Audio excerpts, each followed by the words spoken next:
அனைவருக்கும் வணக்கம்ப்பா. கணேசன் மீடியா சேனலுக்கு ஆதரவு கொடுத்துட்ருக்கிற எல்லாருக்கும் மனசார நன்றியை தெரிவிச்சுக்கிறப்பா.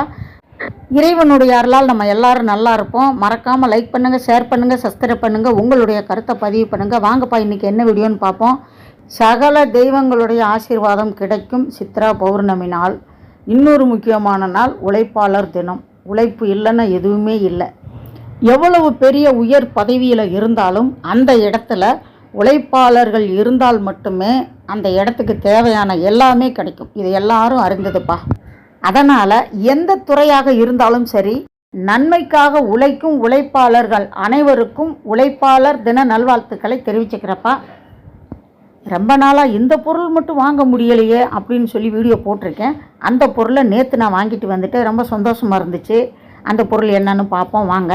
நம்ம நினச்ச பொருளை வாங்கணும்னு கடைக்குள்ளே போனாலும் அங்கே இருக்கிற பொருள்கள் எல்லாம் பார்க்கும்போது நம்மளுக்கும் இதில் ஏதாவது பொருள் நம்மளுக்கு தேவையானதாக இருக்குமா அப்படின்னு தோணும். அப்படி தேவை இல்லைனாலும் அதை பார்க்குறதுக்கு ஆசையாக இருக்கும். அந்த மாதிரி தான் இதையெல்லாம் பார்த்துக்கிட்டு வந்தேன். இப்போ நமக்கு தேவையானது இருக்குது அப்படின்னு நினச்சி போய் பார்த்தேன். எப்படின்னா ஐம்பொன் வளையல்னு நினச்சிட்டப்பா. அப்புறம் அங்கே இருக்கிறவங்க கிட்ட கேட்டதுக்கு இல்லைம்மா இது கவரிங் வளையலுன்னாங்க. கவரிங் வளையல் எனக்கு போட்டால் ஒத்துக்காது. அதனால் அந்த அழகை மட்டும் ரசிச்சுட்டு அப்படியேவும் ஒரு வீடியோவாக எடுத்துக்கிட்டு இருக்கும்போது நாராயணன் மணி ஆகுது எத்தனை கடையில் தான் உனக்கு தேவையான பொருளெல்லாம் தேடுவா அப்படின்னு வெளியே நின்று ஃபோன் பண்ணிக்கிட்டே இருந்தாலும் அப்படியே கொஞ்சம் அந்த வீடியோலாம் எடுக்க ஆசையாக இருந்துச்சு. எதுக்கு அப்படின்னா நம்ம சில விஷயங்கள் அழகாக பார்க்கும்போது அதுவும் நம்ம மனசுக்கு சந்தோஷத்தை கொடுக்கும். அதுவும் ஒரு மருத்துவம் மாதிரி தான். அதாவது என்ன சொல்கிறது, அழகான பூக்களை பார்த்தா அழகாக இருக்கும், சந்தோஷமாக இருக்கும். அதே மாதிரி வீட்டுக்கு தேவையான பொருள்கள் பார்த்தா மனசுக்கு சந்தோஷமாக இருக்கும். அழகாக ட்ரெஸ் பண்ணிவிட்டு யாராவது நம்மளுக்கு தெரிஞ்சவங்க ஊருக்கு போயிட்டு வரக்கா அப்படின்னு சொன்னால் அதுவும் ஒரு சந்தோஷமாக இருக்கும். இந்த சந்தோஷம் கொடுக்குற எல்லா நல்ல விஷயமும் ஒரு மருத்துவம் மாதிரி உடலுக்கு. இங்கே பாருங்கள், சாமி விக்கிரகங்கள் நிறையா இருந்துச்சுப்பா. இன்னும் கொஞ்சம் நேரம் அப்படியே அமைதியாக எடுக்கலான்னு பார்த்தா நாராயணன் ஃபோன் பண்ணிக்கிட்டே இருக்கான். எதுக்குன்னா அப்பாவுக்கு 9 மணி ஆச்சுன்னா சாப்பாடு கொடுக்கணும். 8:30 கொடுத்துடணும். நைட்டு கொஞ்சம் லேட்டான சத்தம் போடுவார். சட்னி வேறு அரைக்கணும். நான் வதக்கி மட்டும் வச்சுட்டு வந்துட்டேன் இதை வெங்காயம் தக்காளியை நைட்டுக்கு இட்லிக்கு. அதனால் கூப்பிட்டுக்கிட்டே இருந்தான். அப்பாவும் டிவியை பார்த்துக்கிட்டு எந்திரிக்க மாட்டார் சாயங்காலமானால்.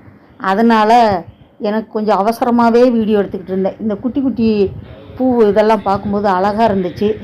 ஃபஸ்ட்டெல்லாம் இதை வாங்கி வச்சுருந்தேன். அதை க்ளீன் பண்ணுறதே ஒரு பெரிய வேலையாக இருக்கும். அதனால் வாங்காமல் விட்டுட்டேன்.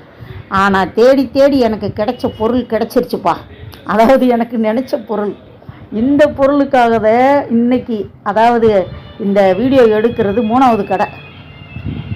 சரவணா ஐடியல்னு சொல்லிட்டு வலசரவாக்கத்தில் ஆலப்பாக்கத்துலலாம் இருக்குது. நிறைய இடத்துல இருக்குது இவங்க கடை. இங்கே தான் நான் பொருள் நிறையா வாங்குவேன்.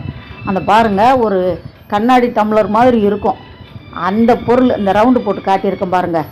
விளக்கேற்றி வச்சு சாமியை கும்பிட்டுட்டு வீட்டு தலைவாசலில் தீபார்த்தனை காட்டி ஸ்லோகம் சொல்லி வீட்டுக்குள்ளே வரங்குள்ள அந்த விளக்கு காற்றுல மலை ஏறிடும். மனசு கஷ்டமாக இருக்கும். அதனாலேயே இந்த பொருளை தேடி பிடிச்சி வாங்கிட்டு வந்தேப்பா. 2 தேவைப்பட்டுச்சு, 1 தான் கிடச்சிச்சு. இன்னொன்று அப்புறம் வாங்கிக்கிறலான்னு கிடச்சதை வாங்கிட்டு வந்துட்டேன். இனி கொஞ்சம் நிம்மதியாக பூஜை பண்ணலாம் அப்படின்னு நினைக்கிறப்பா. வீடியோ பிடிச்சிருக்குன்னு நினைக்கிறேன். முழுசாக வீடியோ பார்த்ததுக்கு ரொம்ப நன்றியை தெரிவிச்சுக்கிறப்பா. அடுத்த வீடியோவில் சந்திக்கலாம். அதுவரை பாய்ப்பா.